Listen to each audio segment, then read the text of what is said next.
Hi friends, ഐ+ന്റെ പുതിയൊരു വീഡിയോയിലേക്ക് സ്വാഗതം. അപ്പോൾ അസിസ്റ്റന്റ് മോട്ടോർ വെഹിക്കിൾ ഇൻസ്പെക്ടർ ഒരുപാട് പേരുടെ സ്വപ്ന ജോലിയാണ് അസിസ്റ്റന്റ് മോട്ടോർ വെഹിക്കിൾ ഇൻസ്പെക്ടർ അല്ലെങ്കിൽ AMVA എന്നുള്ളത്. അപ്പോൾ ഈ പരീക്ഷയ്ക്ക് വേണ്ടിയിട്ട് എന്തുകൊണ്ട് ഇപ്പോൾ തന്നെ പഠിച്ചു തുടങ്ങണം എന്നുള്ളതാണ് ഞാൻ പറയാനായിട്ട് ശ്രമിക്കുന്നത്. അപ്പോൾ നമുക്കറിയാം, ഇതിന്റെ തൊട്ട് മുന്നത്തെ നോട്ടിഫിക്കേഷൻ വന്നത് 2022 ഇതിന് മുന്നേ ഉള്ള നോട്ടിഫിക്കേഷൻ വന്നത്. ആ പരീക്ഷ 2023 നടക്കുകയും 2024 സെപ്റ്റംബറിൽ അതിന്റെ റാങ്ക് ലിസ്റ്റ് വരികയും ചെയ്തു. അതായത് നിലവിലൊരു റാങ്ക് ലിസ്റ്റ് ഉണ്ട്. കഴിഞ്ഞ തവണത്തെ നോട്ടിഫിക്കേഷനിൽ 30 പേരായിരുന്നു അതിന്റെ 30 പേരുടെ ഒഴിവുകൾ, 30 വേക്കൻസികളായിരുന്നു 2022 വന്ന നോട്ടിഫിക്കേഷനിൽ ഉണ്ടായിരുന്നത്. പക്ഷെ അതിൽ നിന്ന് ഇതുവരെ, അതായത് 2024 സെപ്റ്റംബർ കഴിഞ്ഞിട്ട് ഒരു വർഷമായിട്ടുള്ളൂ. ഒരു വർഷത്തിനുള്ളിൽ 114 പേർക്ക് അഡ്വൈസ് പോയിട്ടുണ്ട്, 114 പേര് സർവീസിൽ കയറിയിട്ടുണ്ട്. അപ്പോൾ ഒരുപാട് വേക്കൻസികൾ വരുന്ന ഒരു പരീക്ഷ തന്നെയാണ് അസിസ്റ്റന്റ് മോട്ടോർ വെഹിക്കിൾ ഇൻസ്പെക്ടർ എന്നുള്ളത്.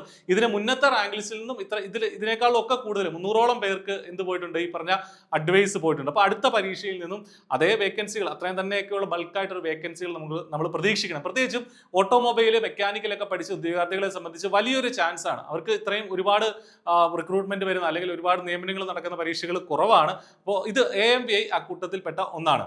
അപ്പോൾ ഈ 2024 സെപ്റ്റംബറിലാണ് ഇതിന് മുന്നത്തെ നോട്ടിഫിക്കേഷൻ വന്നത്, റാങ്ക് ലിസ്റ്റ് വന്നത്. അപ്പോൾ റാങ്ക് ലിസ്റ്റ് നിലവിലുണ്ട്. അപ്പോൾ ഇപ്പോഴെന്തിനാണ് പഠിക്കുന്നത്, ഇനിയിപ്പോൾ 2027 വരെ റാങ്ക് ലിസ്റ്റ് ഉണ്ടല്ലോ നമ്മൾ ചിന്തിച്ചേക്കാം. അങ്ങനെയല്ല, ഇപ്പോൾ PSC വളരെ കൃത്യമായിട്ട് ഷെഡ്യൂൾ ചെയ്തിട്ട് പരീക്ഷകൾ വിളിക്കാറുണ്ട്. ഈ റാങ്ക് ലിസ്റ്റ് 2027 എക്സ്പയർഡ് ആവും. 2027 റാങ്ക് ലിസ്റ്റ് എക്സ്പയർഡ് ആകുമ്പോഴത്തേന് അടുത്ത റാങ്ക് ലിസ്റ്റ് നിലവിൽ വരണം. 2027 അടുത്ത റാങ്ക് ലിസ്റ്റ് നിലവിൽ വരണമെങ്കിൽ നോട്ടിഫിക്കേഷൻ എപ്പോൾ വരണം?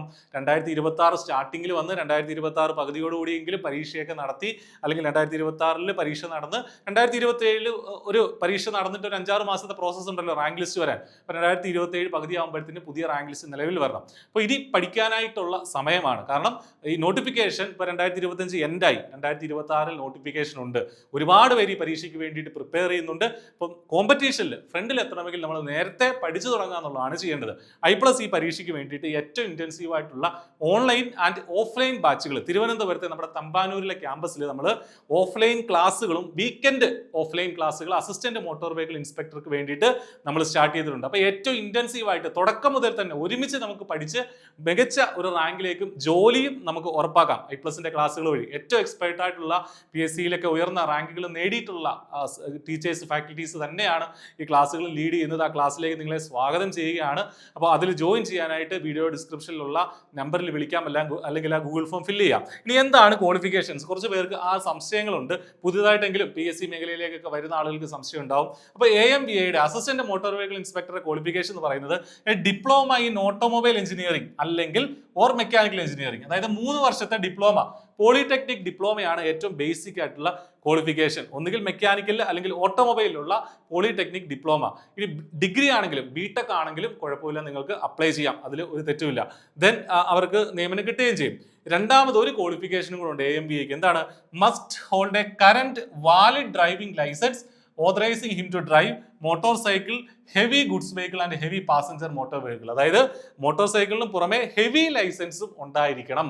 അപ്പോൾ ഇത് അപ്ലൈ ചെയ്യുന്ന ഉദ്യോഗാർത്ഥിക്ക് അപ്ലൈ ചെയ്യുന്ന സമയത്ത് എന്തുണ്ടാവണം? ഹെവി ലൈസൻസ് ഉണ്ടാവണം. അപ്പോൾ ഡിപ്ലോമ അല്ലെങ്കിൽ BTech മാത്രമല്ല, അതിന് പുറമെ എന്തും കൂടെ വേണം? ഹെവി ലൈസൻസും വേണം. നിങ്ങൾക്ക് ഹെവി ലൈസൻസ് ഇല്ലെങ്കിൽ ഇപ്പോൾ എടുക്കാനുള്ളൊരു സമയമുണ്ട്. കാരണം നിങ്ങൾക്ക് ഇനി നോട്ടിഫിക്കേഷൻ വന്നിട്ടില്ല. നമ്മൾ 2-3 മാസം ചിലപ്പോൾ കഴിഞ്ഞേക്കാം നോട്ടിഫിക്കേഷൻ വരുമ്പോഴേക്ക്. നോട്ടിഫിക്കേഷൻ വരുന്ന സമയത്ത് ആക്റ്റീവായിട്ട് ഉള്ള വാലിഡ് ആയിട്ടുള്ള ഒരു ഡ്രൈവിംഗ് ലൈസൻസ് ഉണ്ടാകണം എന്നുള്ളതാണ് ഇതിന്റെ ഒരു യോഗ്യത എന്ന് പറയുന്നത്. അപ്പോൾ ഇതാണ് ഇതിന്റെ ബേസിക് ആയിട്ടുള്ള കാര്യങ്ങൾ. ഇനി എന്ത് പഠിക്കണം എന്നുള്ളതാണ് നമ്മുടെയൊക്കെ മുന്നിലുള്ള മറ്റ് ചില സംശയങ്ങൾ. ഒരുപാട് പേരുടെ സംശയം ഇതിനു വേണ്ടി എന്ത് പഠിക്കണം എന്നുള്ളതാണ്. അപ്പോൾ പ്രധാനമായിട്ടും മെക്കാനിക്കൽ എഞ്ചിനീയറിംഗിന്റെയും ഓട്ടോമൊബൈൽ എഞ്ചിനീയറിംഗിന്റെയും കുറച്ച് ഭാഗങ്ങളാണ് ഇത്. മെക്കാനിക്കലുകാരും ഓട്ടോമൊബൈലുകാരും ഒക്കെ അവരുടെ പഠനകാലത്ത് പഠിക്കുന്നത് തന്നെയാണ്. അതിന്റെ ഡിപ്ലോമ നിലവാരമുള്ള ചോദ്യങ്ങളാണ് വരിക. കഴിഞ്ഞ തവണത്തെ ക്വസ്റ്റ്യൻ പേപ്പറൊക്കെ നമുക്ക് ഇതിൽ തന്നെ, ഇതേ ചാനലിൽ തന്നെ നമുക്ക് വരുന്ന ദിവസങ്ങളായിട്ടൊക്കെ ഡിസ്കസ് ചെയ്യാം. അപ്പം നിങ്ങൾക്ക് കുറച്ചും കൂടെ ക്ലാരിറ്റി ഉണ്ടാവും. FM ആൻഡ് ഹൈഡ്രോളിക് മെഷീൻസ് 10 മാർക്കിന് FM നമുക്ക് പഠിക്കാനായിട്ടുണ്ട്.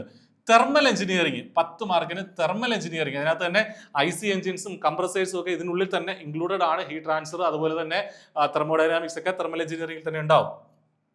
സ്ട്രെങ്ത് ഓഫ് മെറ്റീരിയൽസ് 10 മാർക്കിന്, സ്ട്രെസ് സ്ട്രെയിനിൽ തുടങ്ങി മൊമെന്റ് ഓഫ് ഇനർഷ്യയിലും ഷിയർ ഫോഴ്സ് ഡയഗ്രത്തിലും ബെൻഡിങ് മൊമെന്റിലും ഒക്കെ ഉള്ള സ്ട്രെങ്ത് ഓഫ് മെറ്റീരിയൽസ് 10 മാർക്കിന് പഠിക്കാനായിട്ടുണ്ട്. Machine elements, materials and boilers, അപ്പം എഞ്ചിനീയറിംഗ് മെറ്റീരിയൽസ്, മെഷീൻ എലമെന്റ്സ്, അതുപോലെ തന്നെ ബോയിലേഴ്സ്, അത് 10 മാർക്കിന് നമുക്ക് പഠിക്കാനായിട്ടുണ്ട്. കൺസ്ട്രക്ഷണൽ ഇത്രയാണ് മെയിനായിട്ട് മെക്കാനിക്കൽ റിലേറ്റഡ് ആയിട്ട് വരുന്നത്.